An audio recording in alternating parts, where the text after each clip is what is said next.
This has been a strange weekend for the Democratic Socialists of America. First, Zohran Mamdani, a member of the organization, now, of course, the Democratic Socialist mayor of New York, was praised to high heaven by Donald Trump in the White House. And then, this was even stranger, their unofficial house journal, so Jacobin magazine, we get Bhaskar Sankara, their founder, on the show all the time. An article from Jacobin was shared by Benjamin Netanyahu. We'll start with the Mamdani-Trump summit. Just days ago, you referred to President Trump as a despot who had betrayed the country. You said you'd be his worst nightmare and accused him of having a fascist agenda. Are you planning to retract any of these remarks in order to improve your relationship? I think both President Trump and I, we are very clear about our positions and our views. And what I really appreciate about the president is that the meeting that we had focused not on places of disagreement, which there are many, and also focused on the shared purpose that we have in serving New Yorkers. And frankly, that is something that could transform the lives of the 8.5 million people who are currently struggling under a cost of living crisis, with 1 in 4 living in poverty. And the meeting came back again and again to what it could look like to lift those New Yorkers out of struggle and start to deliver them a city that they could do more than just struggle to afford it, but actually start to live in it. And I've been called much worse than a despot, so it's not that insulting. Maybe I think he'll change his mind after we get to working together. So, I mean, very, very accommodating. Obviously Mamdani being incredibly smooth as he always is, and Donald Trump saying, I've been called worse. Who cares? Yeah, he called me a despot, whatever. These things happen. Trump then got even more accommodating when another reporter tried the same tack. Are you affirming that you think President Trump is a fascist? I've spoken about... That's okay. You can just say yes. Okay. All right. Okay. It's easier. It's easier than explaining it. I don't mind. It's easier. Just call me a fascist. Go on. Then we can move on to something else. Completely bizarre. Well, is it bizarre? I mean, I saw some people commenting on Twitter that on the one hand, Trump just likes strong characters, and Mamdani is a very strong character. The other is to say, maybe, did he always think that politics was a bit of a game? And one of the reasons he got so angry at the people saying stop Trump is he was like, this is all just a game. Why are they taking it so seriously? And Mamdani clearly did something in their private conversation, which meant that Trump felt like this is a guy I can do business with. Someone online, but obviously I think it's actually worth watching the whole press conference between them. But obviously we're not going to show you a 20-minute press conference, so we're going to show you a supercut of Trump and Mamdani's interaction from, I think, someone on Twitter. We had some interesting conversation, and some of his ideas really are the same ideas that I have. And he said some things that were very interesting as to housing construction. And he wants to see houses go up. He wants to see a lot of houses created, a lot of apartments built, etc. And, we actually, people would be shocked. But I want to see the same thing. In speech, you didn't mention anything about America. I expect to be helping him, not hurting him.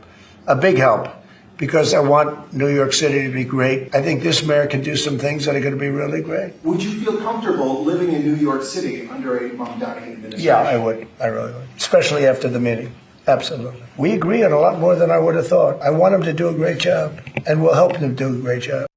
Sorry, I said someone on Twitter put it together. It was by Rebecca K. Katz. Thank you for putting together that supercut. I don't want to be dismissive of her work.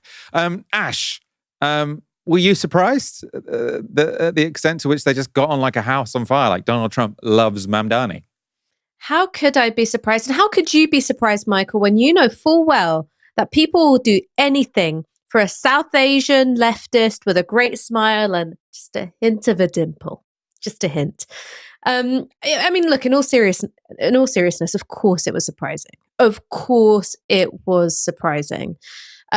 When you think about the way in which Mamdani has been presented as a communist jihadist, when you think about the many, many statements that he's made on the record, his utter contempt for everything that Trump stands for, the aggressiveness of Republican messaging, I think even Donald Trump's messaging during the mayoral campaign itself, I think that there had been some bated breath for this meeting.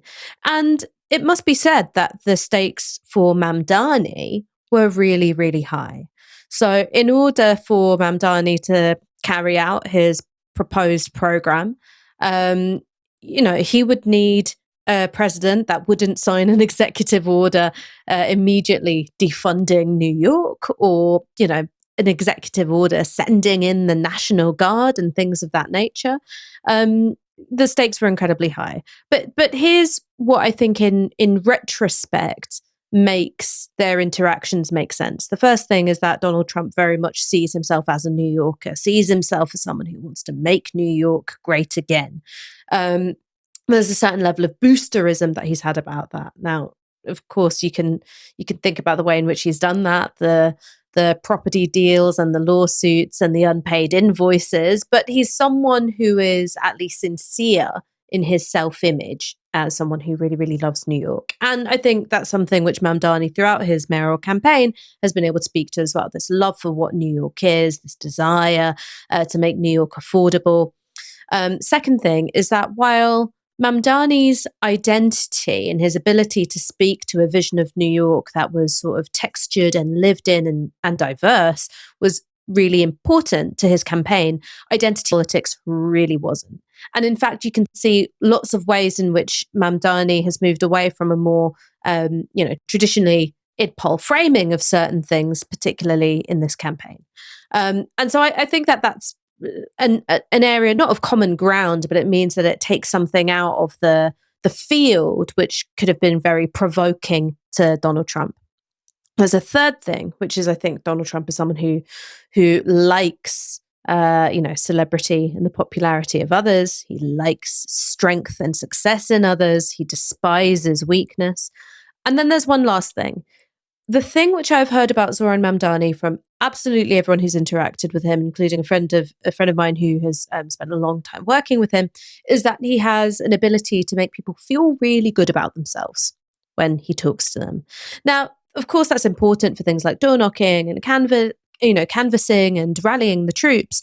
But it's also really important when you've got someone like Trump who is so fickle, so volatile, so moved by flattery, and so provoked by what he sees as sort of contempt or a display of domineering behavior and things of that nature. So I think that unequivocally this was a really successful meeting. Now, there are huge caveats. One is because Trump is fickle, because he's volatile, because he's got a habit of taking things so personally, because he's so moved by flattery and so, driven to extremes by what he perceives as contempt, is that the good outcomes of that meeting, which were more about, Trump saying, look, I want to help you and, I don't want to send in the National Guard, stuff of this nature. Those things are precarious. Those things are at the mercy of Trump's whims. So what is it that Zoran Mamdani and his team plan to do to sort of take care of that relationship going forward? Don't know, but that's going to be something that's really important. And the other thing is thinking, how will Trump react to what is absolutely going to be an all-out press war from Fox News and the sort of highlighting of particular stories to try and make New York City look like a violent, crime-infested hellhole. In a way which sort of beats the drums for more draconian and authoritarian forms of intervention. So none of this can be taken as a cast iron promise for the future, but it was definitely surprising. It also makes a certain amount of sense in retrospect.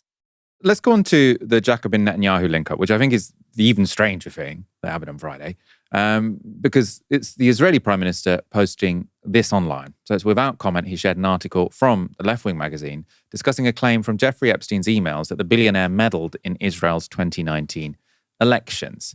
That was when former Israeli Prime Minister Ehud Barak, who the files show was a very close friend of Epstein's, tried to challenge Netanyahu's grip on power. He failed. Now, perhaps Netanyahu was so keen to sort of make an enemy look bad, Ehud Barak, that he didn't notice that he was platforming a magazine that has rightly accused him of genocide and war crimes many, many times. It's also interesting that the Israeli Prime Minister is willing to talk about, or at least share articles about, the Israel-Epstein connection, which even the New York Times won't touch. So this is how that Jacobin article ended, which Netanyahu shared without comment to his millions of followers on Twitter. They write, Even with the wealth of material that's been released, Epstein's exact relationship to Israel remains unclear, not to mention an answer to the specific question of whether or not he belonged to Israeli intelligence. While the latest disclosures show Epstein had a keen interest in Israel and its politics, they also show he held a similar interest in many countries and regions and had relationships with a variety of power players across the Middle East and around the world. But what they should mean, at minimum, is an end to the widespread taboo of even asking questions about the billionaire sex offenders' links to the Israeli state. Epstein brokered security deals for Israel, had a close relationship with one of its former prime ministers and military officials, and apparently, even secretly, involved himself in the country's elections. If it were any other country, it would not be remotely scandalous to wonder out loud what it could all mean.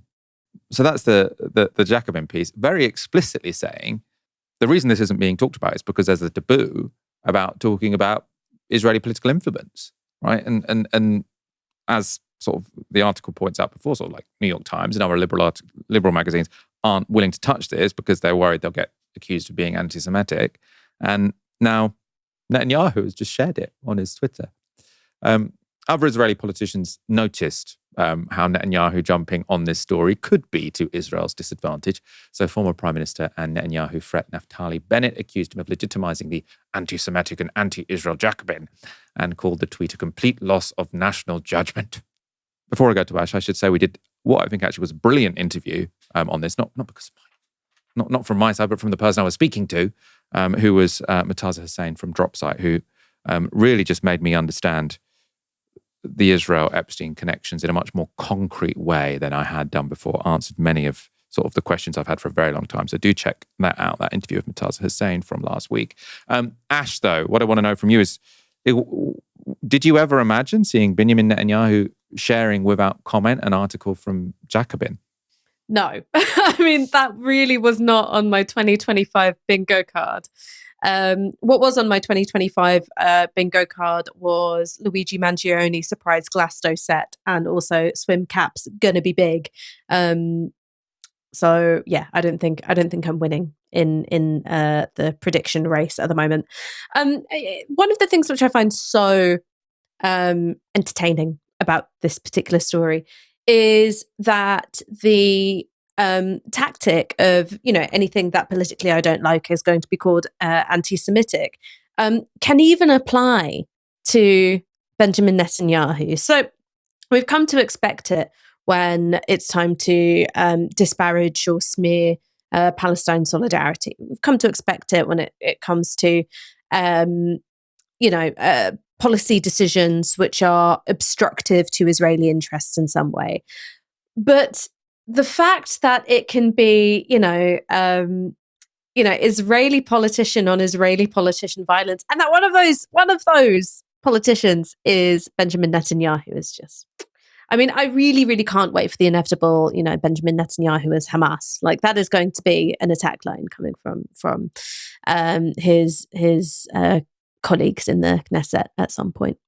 You forget you're allowed to do, anti-Semitic conspiracy theory as long as you're also very pro-Israel. That's the rules. And who could be more pro-Israel than Benjamin Netanyahu?